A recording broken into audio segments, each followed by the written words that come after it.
جو ہمارے لحاظ سے یا ہمارے نیچر یا فطرت کے مطابق یا علم کے مطابق جو تکالیف ہمارے لیے پہاڑ ہوتی ہیں، ان کی جو اصل حقیقت جو رب کی طرف سے ہوتی ہے وہ سمجھنے کی یا سمجھانے کی کوشش کر رہا ہوں میں آپ کو، کہ اللہ تعالیٰ قرآن میں کہہ رہے کھلا کھلا الفاظ ہے، یہ آیت ایک ان اللہ مع الصابرین، ٹھیک ہے، یعنی میں صبر کرنے والوں کے ساتھ ہوں، ٹھیک ہے۔ تو سبحان اللہ پہلے تو دوسری بات یہ کہ اللہ کے ہر کام میں مصلحت اور حکمت چھپی ہے، ٹھیک ہے۔ ہر اللہ کی رضا میں راضی ہو جانا یا راضی کر لینا خود کو، یہ بہت بڑا عمل ہے، ٹھیک ہے۔ باقی آپ کی میری یہ غلط فہمی ہوتی ہے یا ہم غلط سوچ رہے ہوتے ہیں یا دور ہونی چاہیے یہ غلط فہمی کہ یتیم بچوں کو جو پالنے والا ہے وہ آپ ہیں یا وہ عورت ہے یا وہ بہن ہے، کہ انہیں پالنے والا جو ہے وہ آپ کی ذات ہے پالنے والی، ٹھیک ہے، کیونکہ انہیں پالنے والا جو ہے وہ اللہ خود ہوتا ہے۔ یتیموں کے لیے اسباب اور ان کا بندوبست کرنے والا اللہ خود ہی ہے، ٹھیک ہے۔ اور اب غور کریں، ان یتیم بچوں کی وجہ سے یا طفیل سے آپ پر کئی طرح کی مہربانیاں جو ہے اللہ تعالیٰ کر دیتا ہے یا ہو رہی ہوتی ہیں آپ کی زندگی میں، اس کا شکر ادا کریں، ان مہربانیوں کا یا ان نعمتوں کا جو اس کے بدلے تکلیف کے بدلے آپ کو عطا ہو رہی ہیں، ٹھیک ہے، اس کا شکر کرنا ہے آپ نے۔ اور اگر سمجھ آ گئی ہے یا آ جائے جو میں بات کر رہا ہوں تو پھر زبان بند کر لیں، اللہ کی مصلحت پر بولنا یا بات کرنا جو ہے وہ ہرگز بھی نہیں ہے پھر آپ نے، ٹھیک ہے۔ اب دیکھیں کہ رب کہہ رہا ہے کہ درود بھیجتے ہیں، یا اللہ سب کو کہتا ہے کہ درود بھیجو، درود پڑھتے جاؤ، ٹھیک ہے، درود شریف یا اللہ کے نبی صلی اللہ علیہ وسلم پہ سلام بھیجتے جاؤ۔ اور غور کریں، رب تعالیٰ نے خود ہی محمد صلی اللہ علیہ وسلم کو یتیم پیدا کیا، ٹھیک ہے، اور پیدا ہی آپ صلی اللہ علیہ وسلم یتیم ہوئے، یعنی اس دنیا میں آپ کا جو پیدائش ہے وہ ہی یتیم ہونے کے حوالے سے، ٹھیک ہے۔ اس بات کی کیا سمجھ آتی ہے آپ کو؟ اب یہ ہیں اللہ کے کام، ٹھیک ہے، اور اللہ کے کاموں کی مصلحت اور حکمت، ٹھیک ہے، کہ اپنے محبوب دو جہانوں پہ رحمت سمجھے جانے والے اور بنائے جانے والے اللہ کی طرف سے، اس ذات کو رب نے یتیم بنا کے اس دنیا میں پیدا کیا، ٹھیک ہے۔ تو مطلب یہ بات آپ کو واضح ہو جانی چاہیے اب یہ کہ یتیموں پہ ہم جو افسوس یا ہم جو ترس کھا رہے ہیں اپنی طرف سے، وہ آپ کی اپنی میں اور انا یا اکڑ یا آپ کے وہ علم کی وجہ سے ہے، آپ کی تربیت کی وجہ سے۔ تو جو رب کے ہاں ان کا مقام اور ان یتیموں کا مسکینوں کا ہے وہ کس طرح سے ہے، وہ میں آپ کو بتایا یا میں نے آپ کو بتانے کی کوشش کی ہے، ٹھیک ہے۔ عین ممکن ہے کہ بچوں کو یتیم پیدا کرنا ہی یا یتیم کرنا ہی اللہ کی رحمت کا حصول ہو، ٹھیک ہے، کہ اس کے بدلے آپ کو رحمت بخشی ہے یا اسی کے بدلے اللہ صلی اللہ علیہ وسلم کو رحمت للعالمین بنایا رب نے، ٹھیک ہے۔ تو اب قرآن پر غور کریں کہ یتیم کے لیے اللہ کے بڑے بڑے احکامات ہیں، کلمات ہیں۔ یہ دیکھیں کہ آپ کے ساتھ جو واقعہ ہوا ہے وہ اصل میں ہوا ہی نہیں ہے، ٹھیک ہے، آپ کا انتظام چل رہا ہے، بچے پل رہے ہیں، اسے آپ اللہ کا حکم سمجھ رہے ہو، ٹھیک ہے۔ اسے آپ کے بعد کے جو واقعات کا امکان تھا، جو ہے بیوہ ہونے کے بعد کا جو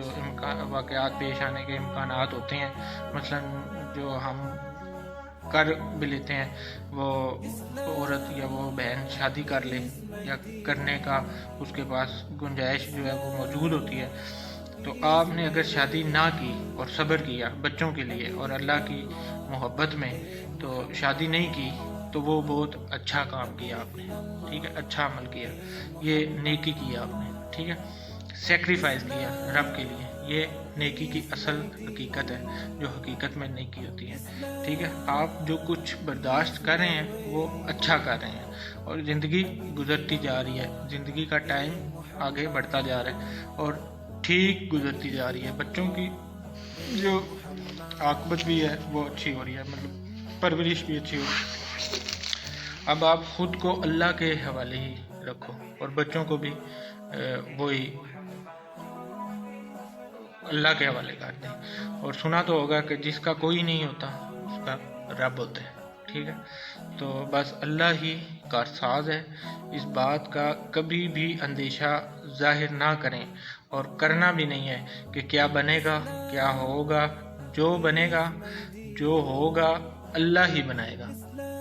ٹھیک ہے۔ تو اگر اللہ چاہے تو بات بن جائے گی، وگرنہ تو اللہ واللہ جو ہے انسان کے بس میں کوئی بات نہیں ہے، ٹھیک ہے، بلکہ کسی کے بھی بس کی بات نہیں ہے۔ جو صبر ہمیں ملا ہے یا جو حوصلہ ہمیں ملا ہے، یہی بہت بڑا رب کا انعام ہے، ٹھیک ہے۔ تو اس انعام کا شکر ادا کریں، لیکن ہم کیا کرتے ہیں، اس کے بالکل الٹ شکوے، گلے، شکایت یہ ہم کر رہتے ہیں۔ پتہ نہیں اللہ نے کیا کیا دیا ہے اور کتنی کتنی باتوں میں یا کتنی کتنی باتوں کے اندر ہی رب نے جو ہے تکلیف دے دی ہے۔ اگر ہماری اللہ کے ساتھ محبت ہو جائے اور پھر زندگی میں تکلیف بھی آ جائے اور اللہ تکلیف کے ساتھ جو ہے خود بھی آ جائے، تو پھر جو بظاہر تکلیف دکھ آ رہی ہے، پھر ذرا سوچیں وہ کیا تکلیف ہے یا تکلیف ہے اصل میں۔ تو تکلیف کے وہ دن جو دوست کے گھر جائے یا محبوب جب گھر آ جائے تو وہ تکلیف نہیں ہے، ٹھیک ہے، یا تکلیف نہیں کہلاتی، بلکہ وہ قرب کے زمانے ہو سکتے ہیں یا محبت کے زمانے ہو سکتے ہیں۔ اس لیے اپنی تکلیف کے زمانے یا ٹائم کو اللہ کا قرب جو ہے اس کا ٹائم سمجھیں یا اس کا زمانہ سمجھیں، ٹھیک ہے۔ اب آپ خالی ہاتھ عبادت نہ کرو بلکہ اللہ کے ساتھ محبت کرو، ٹھیک ہے۔ اب یہ خود پہ سوار کرنے والی یا بوجھ کرنے والی محبت میں عبادت نہیں ہوگی، ٹھیک ہے۔ یہ اللہ سے محبت میں عبادت ہوگی، اللہ سے عشق میں عبادت ہوگی، ٹھیک ہے، اللہ کے ساتھ دوستی میں عبادت ہوگی، ٹھیک ہے۔ تو اللہ کے ساتھ دوستی کرو اور اطاعت کرو پھر اللہ کی، ٹھیک ہے، اور اللہ کے نبی کی، پھر ہمارے ساتھ آپ کے ساتھ ایک رونق لگ جائے گی، ٹھیک ہے۔ اچھا زمانہ آئے گا، یہ بھی اچھے زمانے ہی ہیں، جو تکلیف کے ہیں یا جو پریشانیوں کے ہیں۔ جو ہو گیا ہے وہ ٹھیک ہوا ہے، ٹھیک ہے، اور ٹھیک ہی ہوتا ہے۔ یہ جو سارے کے سارے کام ہیں یہ اللہ کے ہیں اور اللہ کے کام ہیں۔ جو لوگ زندہ رہ گئے ہیں ہم نے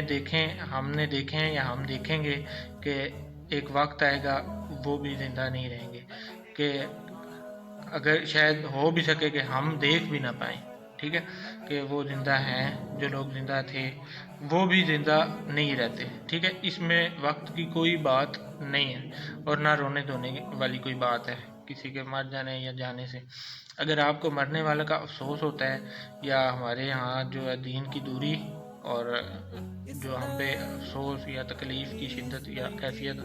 آ جاتی ہے، وہ ہم پہ طاری ہونے کی یا اس کی